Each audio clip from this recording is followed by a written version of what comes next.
Husband discovers wife's secret affair. A story of betrayal from Reddit audio stories. Before we continue with the story, please take a moment to like the video and subscribe to the channel. Your support truly makes a difference and helps us grow. Now let's get back to the story. My name is Ben Miller. At 41, I had been married for 15 years when this story took place. I work as an electronics specialist, focusing on troubleshooting and repairs, and sometimes installations. I've been fortunate to patent a few innovative gadgets and develop software that has not only challenged the status quo, but has also made me financially comfortable, though I'm not ready to retire just yet. As I waited, I grabbed a snack at the food stand and noticed Kathy ahead of me in line. She had ordered more than she could carry, so I offered to lend a hand if she'd wait until my order was ready. She agreed, and I helped carry her food to the table where she was sitting with two friends. After thanking me, she invited me to join them, which I happily did. Kathy and I hit it off right away, chatting until I had to head to my interview. Before leaving, I got her number, promising to call her that evening, though, truthfully, my mind was more on her than on her job search. 8 years ago, I had the unique opportunity to purchase the company where I initially honed my skills. Now, I'm the silent owner, having entrusted the daily operations to a capable CEO and CFO, both sworn to secrecy about my ownership, so even my wife remains unaware. My professional journey began after my Army service, where I served as a communications specialist. I was injured in an attack near Kirkuk, Iraq, while assisting a communications team, an experience that deeply influenced my life path. During my career as a troubleshooter, I stumbled upon a device that enabled a home computer to function as an answering machine. Intrigued, I set it up on my home phone line. Unexpectedly, I discovered a glitch in the device, a glitch that, unbeknownst to me at the time, would later prove to be immensely beneficial in unforeseen ways. I met Kathy not long after my military service had concluded, and we quickly formed a strong, unbreakable connection. She's just a year younger than I am and stands tall, with strikingly long legs that complement her graceful presence. Her beauty is accentuated by her unique heritage, a blend of polish and Miami Indian, which gifts her with distinctive features such as captivating blue-green eyes and high cheekbones. Kathy was 22 when we met, fresh out of college and eager to begin her life's journey. At that time, I didn't realize she was a virgin who had only been on a few casual dates. She hadn't had a serious relationship since high school, a fact that added a layer of innocence and sincerity to our blossoming relationship. Our paths crossed at a local recruiting event where the company I was interested in was seeking someone to lead their communications department. I was advised to return in 45 minutes to meet the president and discuss a potential management role, a prospect that both excited and challenged me. When I met with the hiring manager, something didn't feel right. He was an older man with a sharp gaze, and the way he described the role seemed off. The position sounded more like industrial espionage than genuine communications work, with tasks that involved secretive data collection from competitors. It just didn't sit well with me. Trusting my instincts, I turned down the position. A few months later, news broke that the company had collapsed after attempting to sell trade secrets from a major aerospace firm. The man I'd spoken with was convicted of conspiracy and corporate espionage, leading to his sentencing in federal prison. A week later, there was a knock on my apartment door. Kathy stood there holding an envelope and my engagement ring. Inside the envelope was a proposed prenup and a note that was hard for me to read. It said, "Fortunately, later that day, I found a more reputable company looking for someone to manage their communications and networks. It seemed like a perfect fit for my skills and interests." That evening, I kept my promise and called Kathy, a woman I had met recently and had been thinking about often. She seemed genuinely surprised and quite pleased to hear from me, mentioning that most guys say they'll call but never actually do. I joked, reassuring her that I wasn't the type to lead people on, which made her laugh. Kathy then mentioned that she hoped I wasn't interested in just a short-term fling, as she was looking for something more meaningful. I told her honestly that I was searching for something real, not just a casual relationship. She shared that she had a few promising job leads, mentioning the interviews she'd recently been on. I brought up the new position I had accepted, set to start in a few weeks. Wanting to see her, I asked if she'd like to grab coffee the next day, and to my delight, she agreed. Over coffee at a cozy cafe, I enthusiastically told her about my new job and proudly shared that I had recently sold a piece of software. I also mentioned securing patents for some innovative gadgets I'd developed. I might have bragged a bit. though playfully, as I was genuinely proud of my babies, as I fondly called my inventions. Kathy then told me about her job hunt and how she'd interviewed with a few companies, including the shady one I'd turned down. Luckily, she hadn't picked up on anything suspicious. Her other interviews were with two local banks, one for a trust officer position managing charitable trusts and another as a commercial loan officer. She was most interested in the trust officer role, which aligned with her passion for supporting charitable causes, and was thrilled when she got the job. We dated for a year, during which time we grew incredibly close, sharing many adventures and learning about each other's quirks and dreams. Eventually, I proposed to her on a beautiful spring evening in a park we often visited. She said yes, and we married a year later in a small, intimate ceremony with close friends and family. However, we hit a few bumps along the way. Someone at her bank advised Kathy to insist on a prenuptial agreement to protect herself in case of infidelity on my part. This suggestion caught me off guard and set me off. I was furious. I shouted, expressing my deep hurt over her lack of trust, and told her if she wanted a prenup, I'd have my own attorney draft one too. I wasn't about to sign anything that risked my pre-marriage income or business interests, which I had worked hard to build. She started crying, visibly upset by my reaction, and I stormed out to cool off, needing space to process the situation.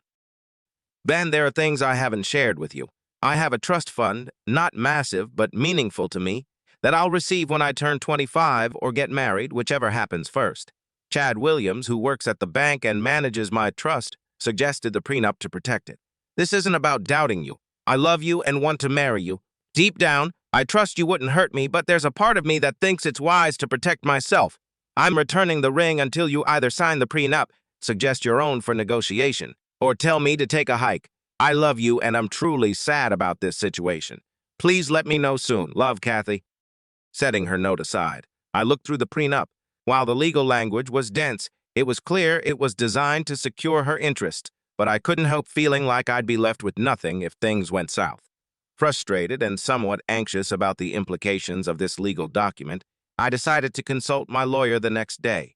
It was a conversation that I hoped would provide clarity and a way forward. I asked him to draft two prenups, one as one-sided as hers and a second that protected both my pre-marriage assets and her trust fund. I also requested a clause that would forfeit all post-marital assets if either of us were unfaithful, a stipulation I considered fair and necessary to safeguard both our interests. My plan was to show her the harsher prenup first, to make a point, and then offer the fair one. It was a tactical move intended to illustrate the lopsided nature of her initial proposal. 3 days later, I received both drafts. The first prenup was so biased that it almost made me laugh. It essentially screamed, "I don't trust you, and if we split, you're left high and dry." It seemed practically designed to burn bridges rather than build them. The fair prenup, on the other hand, seemed much more reasonable, though I still felt annoyed about needing one at all.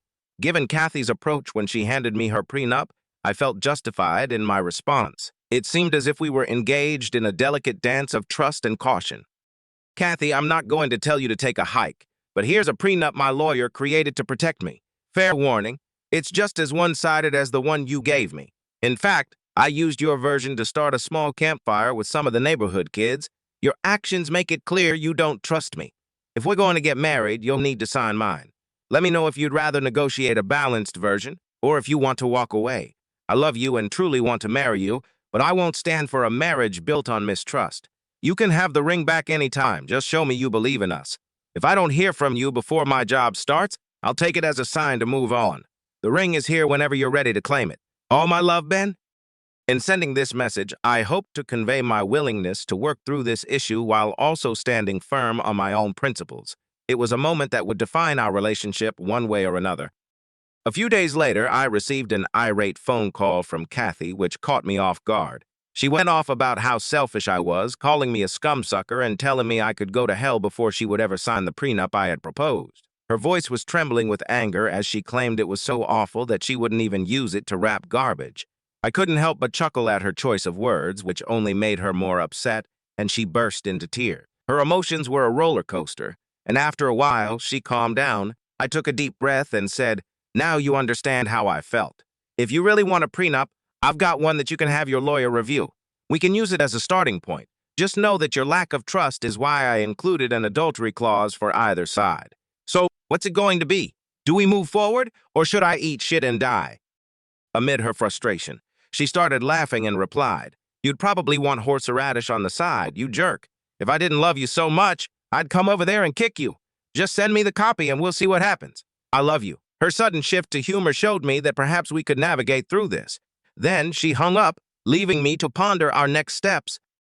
Her lawyer reviewed the document and agreed with most of the terms I had proposed, but suggested adding a spousal maintenance clause for $10,000 a year for the spouse who didn't request the divorce. I was fine with that addition, understanding the need for fairness, and Kathy returned the engagement ring as a gesture of trust. We got married not long after, and I switched jobs to become the head repairman and troubleshooter at the company, a role that came with its own set of challenges and rewards. About 6 years into our marriage, an unexpected opportunity arose for me to buy the company. I threw myself into my work, determined to make the most of this chance to build something meaningful. While I wasn't exactly the most romantic person, I tried to make up for it by occasionally surprising Kathy with flowers or taking her to concerts and plays. We both enjoyed those moments and even went dancing and bar hopping once or twice a year, relishing the carefree nights out.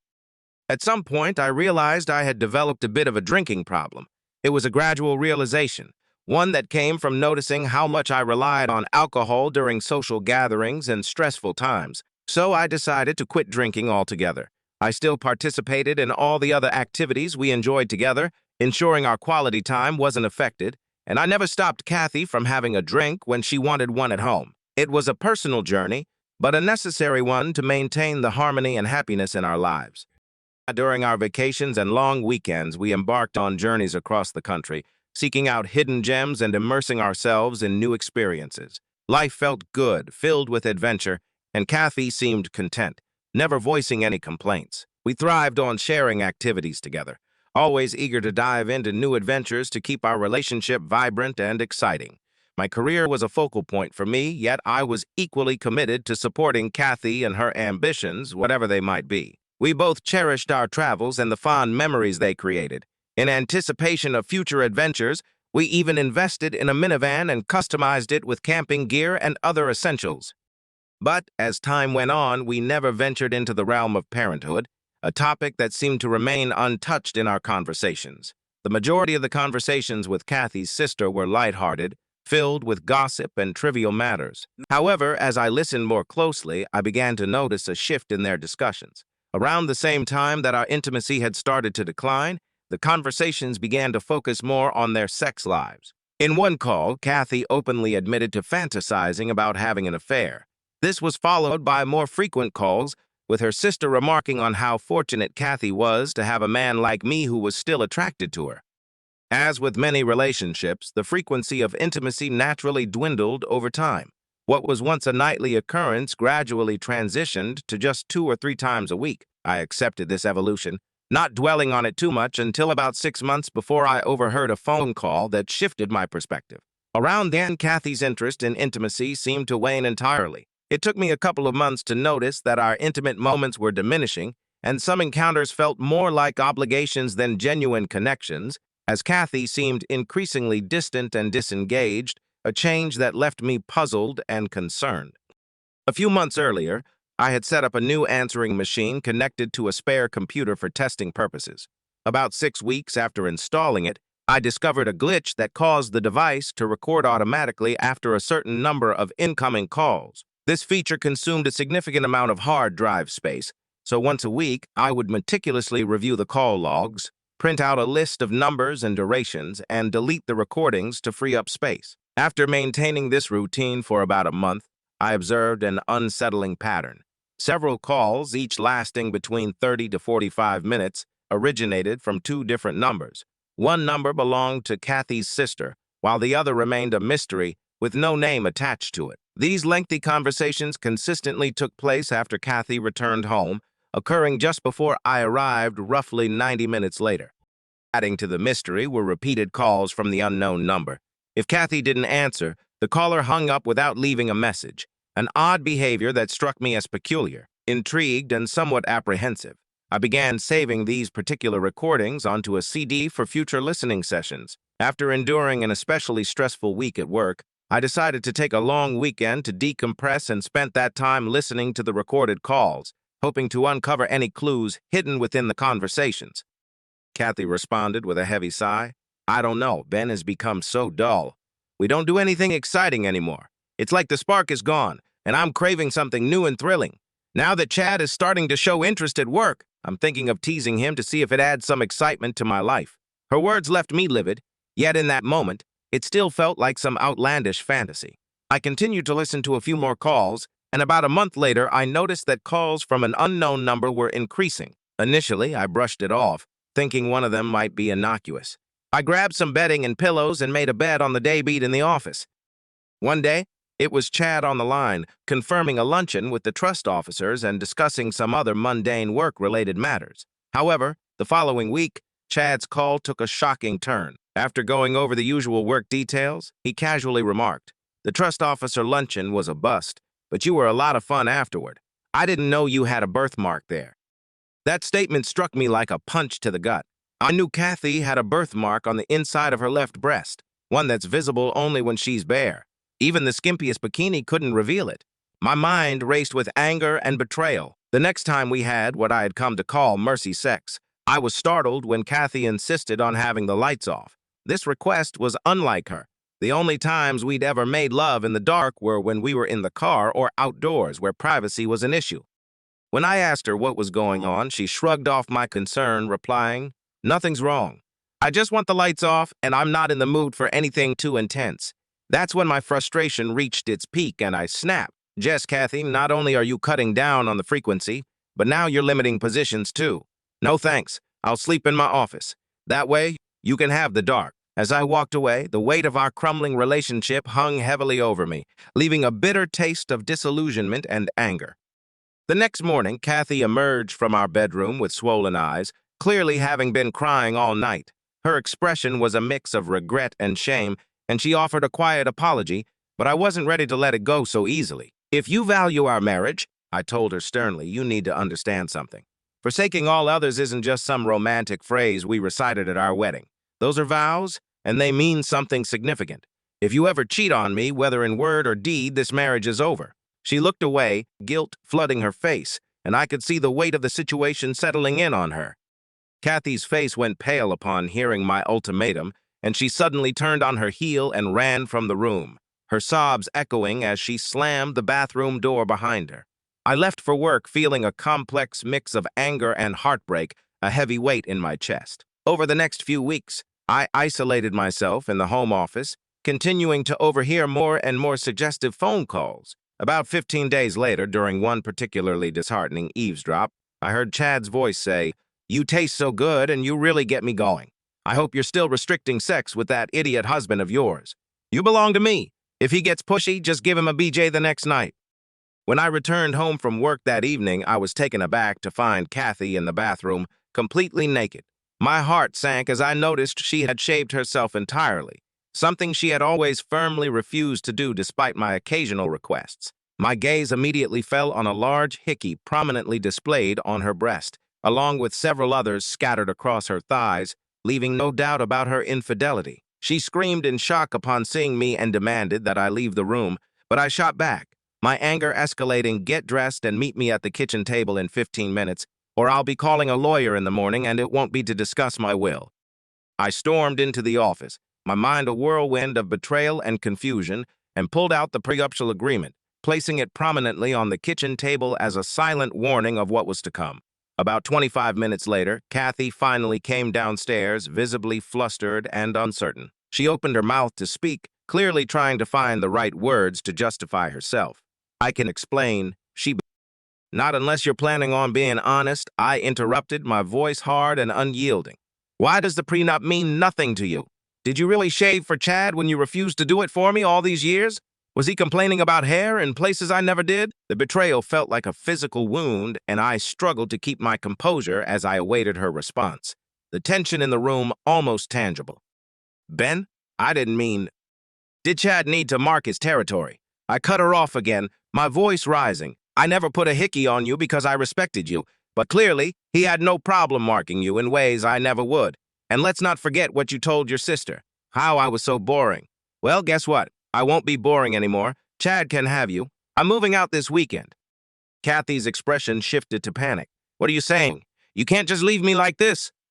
Oh, but I can, I said coldly. You'll get everything you're entitled to. Oh, wait, by the prenup's terms, that means nothing. You'll need to move out. I'll be staying in the office until the weekend, and if your stuff isn't gone by then, I'll be burning it in a bonfire. Her face drained of color, and she stood frozen, speechless, clearly unsure of how to respond. You can't be serious. We've built a life together. You're just going to throw it all away? Built on lies, I shouted, my anger boiling over. You made your choices, Kathy. You decided to betray me, and now you have to deal with the consequences. You've broken my trust, and I can't keep living like this, I added, my voice shaking with frustration. Kathy took a cautious step toward me, her face filled with desperation. Ben, please, just give me a chance to explain. I can change. Change? I scoffed, crossing my arms. You expect me to believe that after what I just saw? You've lost that right. I'll do anything, she begged, tears welling up in her eyes. Just don't leave me. I shook my head, the pain in my chest heavy and unbearable. It's too late for that. You made your choice, and I won't let you play the victim now. I'm done. Kathy collapsed, fainting on the floor. I stepped around her and went to the fridge, grabbing some juice and a salad. Sitting down at the table, I waited for her to come to. When she finally regained consciousness, she stared at me for a moment before opening her mouth, only to let out a small, panicked squeak. In a hurry, she bolted from the room, locking herself in the master bedroom. After finishing my meal and tidying up, I knocked on the bedroom door, but there was no answer.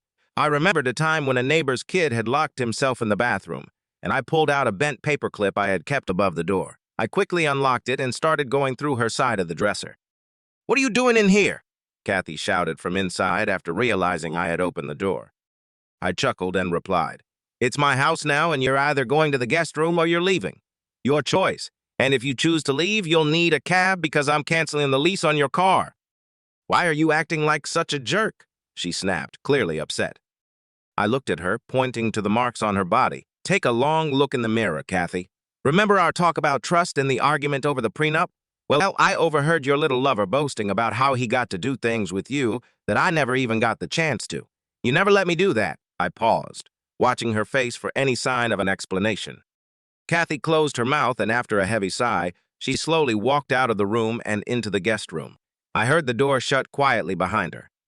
The next morning, Kathy left for work, and I called my office to let them know that I had urgent personal matters to deal with and wouldn't be in for the week. After that, I reached out to a private investigator that my company had used before for background checks and internal probes. They had a team that specialized in these types of situations, and they asked how serious I was about my request. I told them I just wanted to confirm that my wife wasn't cheating, but since I already knew she was, I wanted them to gather legal evidence. I mentioned I had hours of recorded phone calls between her and her lover, but since he didn't know he was being recorded, I wasn't sure how that would affect things in court. Next, I called my lawyer. He assured me he'd start the paperwork and be ready to serve her once I gave him the green light. I asked if he thought the bank might have a non-fraternization policy in place. He believed they likely did. Then I dropped the bomb. The man Kathy was involved with also managed her trust fund. My lawyer's tone changed instantly, and I could practically hear his grin over the phone. He saw it as a huge breach of fiduciary duty. I even mentioned that I had met his wife at a bank event once, which seemed to further excite my lawyer. "You've just made me a much richer man," he laughed before we ended the call. After that, I contacted the company responsible for the security system and door locks at the house. They confirmed that if I provided a new code, they could change all the locks immediately. I gave them the new code and they handled it right away. Now all that was left was to inform Kathy that she would no longer have access to the house without ringing the doorbell first. When I called Kathy, her reaction was immediate and fiery. The moment she picked up the phone, she started yelling at me, her voice filled with rage and bitterness. "You can't do this to me." She screamed, barely giving me a chance to explain. Her words were like daggers, each one sharper than the last, echoing in my mind as I stood there, phone in hand. Despite her outburst, I remained calm, my demeanor icy and detached. "Cry me a river," I replied coldly, my voice steady with a newfound sense of control. Without waiting for her response, I hung up, feeling a strange sense of satisfaction wash over me. It was as if a heavy weight had been lifted from my shoulders, and I was beginning to take control of my life once more. Determined to move forward, I immediately contacted the bank, instructing them to close all of our joint accounts and transfer the funds to another institution. The representative on the line asked me to hold while she processed my request, explaining that the amounts involved were significant and required managerial approval.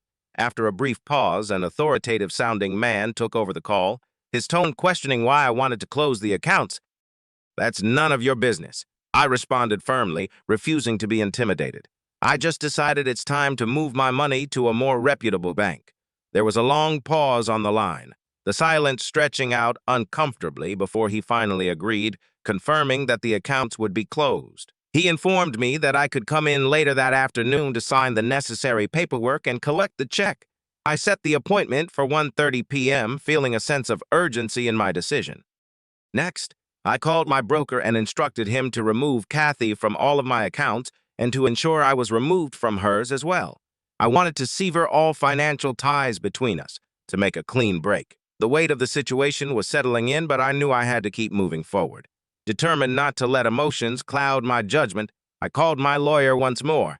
"Is there any way to sue anyone involved at the bank?" I asked, my voice barely keeping my anger in check. "I want to destroy this Chad guy," I added, recalling the smug banker's face. My lawyer reassured me that plans were already in motion. When I mentioned the recordings, he agreed that we couldn't use them in court due to legal restrictions, but he pointed out they could be useful as leverage if we were ever countersued. Afterward, I contacted the leasing company about buying out Kathy's car. When I found out how little it would cost, I decided to purchase it. As furious as I was, I thought some small act of kindness might help soothe her anger. Kathy ended up moving in with her sister that weekend. When her sister began criticizing my actions, I lost all patience. The tension reached a boiling point as I grabbed Kathy's shirt, pointing to the mark on her chest. "Look," I said, my voice rising with frustration. "There's more on the inside of her legs. And by the way, I haven't slept with her in almost a month." The shock on her sister's face was immediate, silencing her accusations. In that moment, the silence was deafening, a stark contrast to the chaos that had engulfed my life just days before. The private investigator came through with everything I needed, confirming my worst fears. The comprehensive report detailed how Kathy and her lover, Chad, had been deceitfully billing their lunch meetings as business expenses to the bank where they both worked. This betrayal of trust was not just personal, but professional misconduct, and it hit me like a ton of bricks. I quickly settled the bill for the services provided and promptly sent the report to my lawyer as critical evidence. I made sure to instruct my lawyer to serve all involved parties the next business day, around 2:00 p.m., to ensure everything was in place for the confrontation. I also scheduled an appointment with my trust officer for the same time, as his office was conveniently located next to Kathy's and Chad's. I let out a faint chuckle and replied, "The fireworks have died down, but now the tears will start. They're heading into Kathy's office right now. Just send me the invoice when everything's finished." As I waited in the trust officer's lobby, the ticking clock only added to my anxiety and anticipation. I grew increasingly frustrated when I noticed he was running behind schedule. Minutes felt like hours, and I couldn't help but tap my foot impatiently. It wasn't long before two young individuals, whom I assumed were process servers, walked in, followed by a sheriff's deputy. They carried large manila envelopes, and initially, they entered the supervising trust officer's office without much fanfare or disturbance. However, as soon as they moved to Chad's office, things took a dramatic turn. I could hear him shout angrily, "He can't do this," before he stormed out, visibly agitated, heading straight for Kathy's office.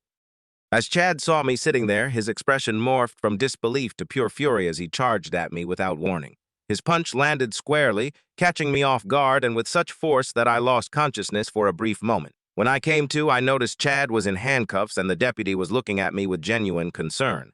"Are you okay?" he asked. I nodded, still slightly disoriented, and pointed toward Kathy's office, telling him, "You might want to check with the lady in there." I then told the deputy to press whatever charges seemed fit, and I'd happily sign the complaint. Once the deputy left, I took a deep breath and called my lawyer to fill him in on the chaotic situation. He couldn't help but laugh as I recounted every detail of what had just happened. "Thanks for the yacht," he said, still chuckling. "Even if the bank has a policy, it won't matter. A bank officer attacked a customer on bank property during business hours.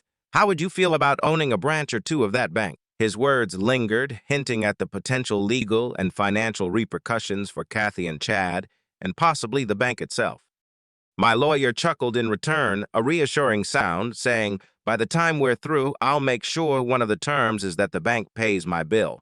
I'll let you go for now, but keep me in the loop." With a professional tone, he ended the call. There was no shouting, no crying from Kathy, which made me think she might have anticipated this outcome, having suspected Chad's dubious handling of her finances for a while now. The fallout was swift. Friends and colleagues distanced themselves from her, and the whispers followed her wherever she went.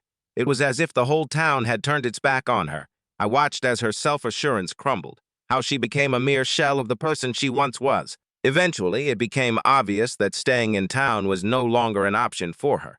The shame was When I returned home, I found a stack of messages on the new answering machine and multiple voicemails from Kathy on my cell. The messages on the machine were from bank employees wanting to discuss the ongoing lawsuits, so I deleted them without listening, knowing I'd have to deal with that mess later. I then called Kathy's sister, asking her to let Kathy know I wouldn't speak with her unless it was in the presence of my lawyer, ensuring everything was on record.